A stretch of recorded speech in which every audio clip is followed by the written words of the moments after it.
আসসালামু আলাইকুম ওয়া রাহমাতুল্লাহি ওয়া বারাকাতুহু।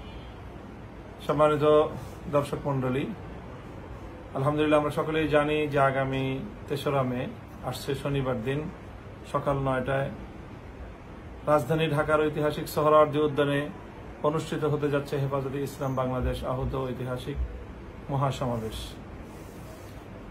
নারী সংস্কার কমিশন বাতিল এবং তাদের প্রস্তাবনা প্রত্যাখ্যান সহ ৪ দফা দাবি নিয়ে হেফাজতে ইসলাম বাংলাদেশ এই মহাসমাবেশের আহ্বান করেছে। গোটা দেশব্যাপী এই মহাসমাবেশকে ঘিরে ব্যাপক আলোড়ন সৃষ্টি হয়েছে। ধর্মপ্রাণ জনসাধারণ মানুষের মধ্যে এই মহাসমাবেশকে ঘিরে বিপুল চাঞ্চল্য দেখা দিচ্ছে।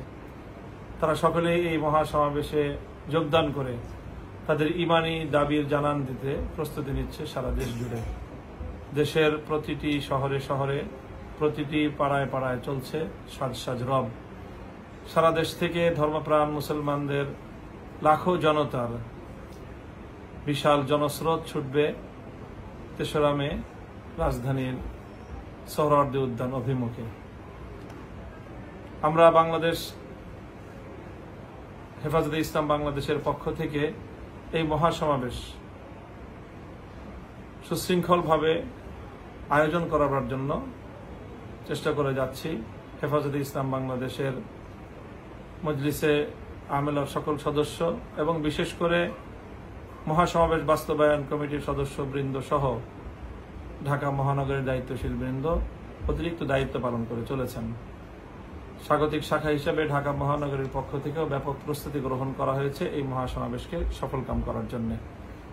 সারা দেশ থেকে যে সকল ধর্মপ্রাণ মুসলমান হেফাজতের নেতাকর্মীরা ৩ তারিখের এই মহাসমাবেশে যোগদান করবেন, আপনাদের সকলের প্রতি বিশেষ আহ্বান থাকবে যে আপনারা সকলেই অত্যন্ত সুশৃঙ্খলভাবে যথাসময়ে এই মহাসমাবেশে উপস্থিত হওয়ার চেষ্টা করবেন। মনে রাখতে হবে, আমাদের এই মহাসমাবেশ কিন্তু সকাল ৯টায় শুরু হয়ে দুপুর ১টা নাগাদ সমাপ্তি টানবে। কাজেই উপস্থিতিতে বিলম্ব হলে মহাসমাবেশে যোগদান করাটাই দুষ্কর হয়ে পড়বে। আমরা আশা করছি ব্যাপক গণমানুষের উপস্থিতি হবে, সেজন্য আমরা সকলেই আগেভাগেই নিজ নিজ জায়গা অবস্থান করার চেষ্টা করব। সম্মানিত দর্শক মণ্ডলী, আমরা দূর দূরান্ত থেকে বহু মানুষ এই মহাসমাবেশে যোগদান করবে। তারা সড়ক পথে, নৌপথে, রেলপথে ঢাকার অভিমুখে নিজ নিজ বাসস্থান থেকে, নিজ নিজ জায়গা থেকে তারা যাত্রা করবেন।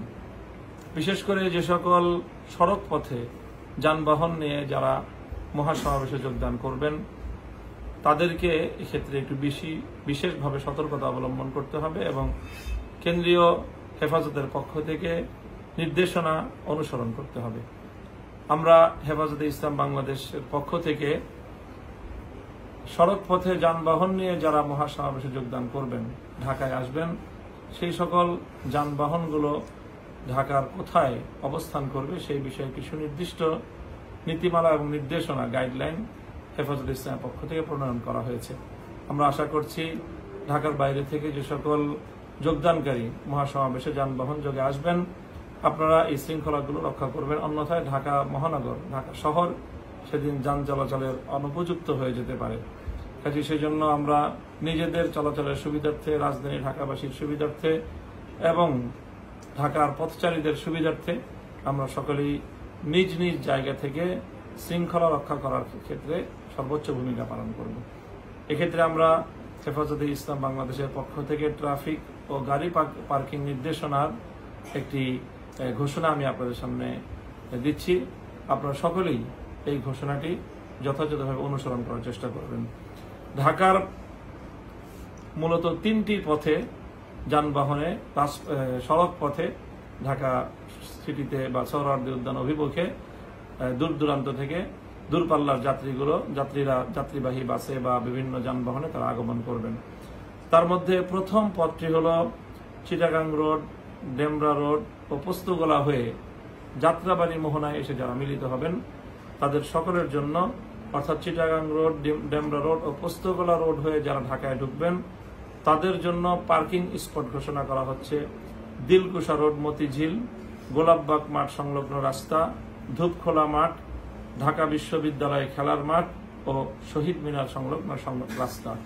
এই 5টি স্থানে আপনারা আপনাদের যানবাহনগুলো পার্কিং করবেন।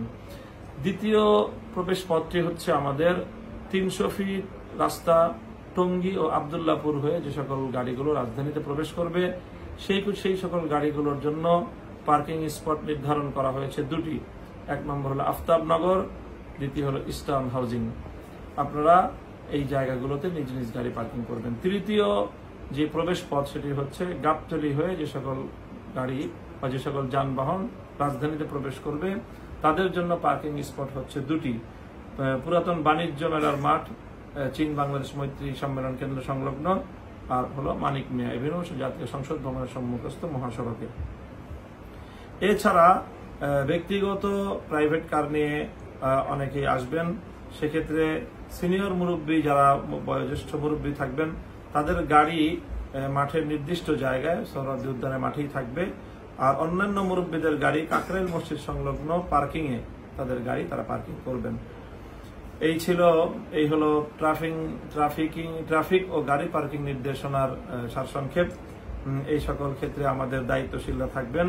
সেই সকল দায়িত্বশীল মাওলানা মুর্শিদ সিদ্দিকী, মাওলানা নিয়ামতুল্লাহ আমিন, মাওলানা আব্দুল্লাহ আল মাসুদ খান এবং হাকিম আজহারুল ইসলাম নোমানি। তাদের মোবাইল নম্বরগুলো আমরা এখানে দিয়ে দিব, আপনারা প্রয়োজনের ক্ষেত্রে তাদের সঙ্গে যোগাযোগ করবেন। এছাড়াও আমাদের অন্যান্য আরো প্রয়োজনীয় নির্দেশনা যথাসময়ে দেওয়া হবে।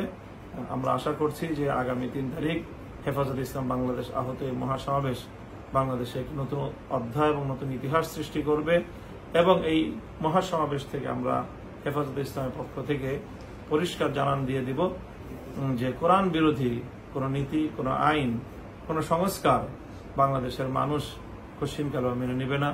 হেফাজতে ইসলাম বাংলাদেশ চলমান সংবিধান সংস্কারে বহুত্ববাদের প্রস্তাবনা মেনে নেবে না। বহুত্ববাদের প্রস্তাবনাকে বাতিল করে আল্লাহর উপর অবিচল আস্থা এবং বিশ্বাস পুনর্বহাল করতে হবে।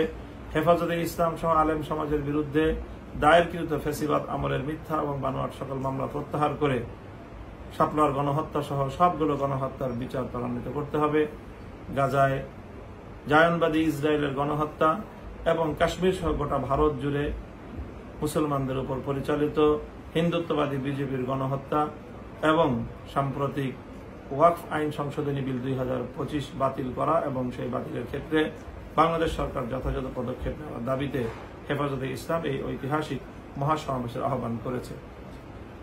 সংগ্রামী দেশবাসী, আপনারা সকলেই যার যার জায়গা থেকে হেফাজতে ইসলাম আহত ইমানি এই মহাসমাবেশকে সাফল্যমণ্ডিত করবেন। ঘরে ঘরে মা বোনেরা এই মহাসমাবেশের সাফল্যের লক্ষ্যে আপনারা রোজা, নফল নামাজ এবং নফল সাদাকার মাধ্যমে আল্লাহ পাক রব্বুল আলামিনের কাছে এই মহাসমাবেশের সাফল্য কামনা করে দোয়া করবেন। আমরা আশা করি ইনশাআল্লাহ আগামী পরশুদিন শনিবার দিন 3রা মে রাজধানী ঢাকার ঐতিহাসিক সোহরাওয়ার্দী উদ্যান বাংলাদেশের একটি নতুন ইতিহাসের সাক্ষী হবে। আল্লাহ পাক রব্বুল আলামিন এই মহাসমাবেশকে সাফল্যমণ্ডিত করুন। আসসালামু আলাইকুম ওয়া রাহমাতুল্লাহ।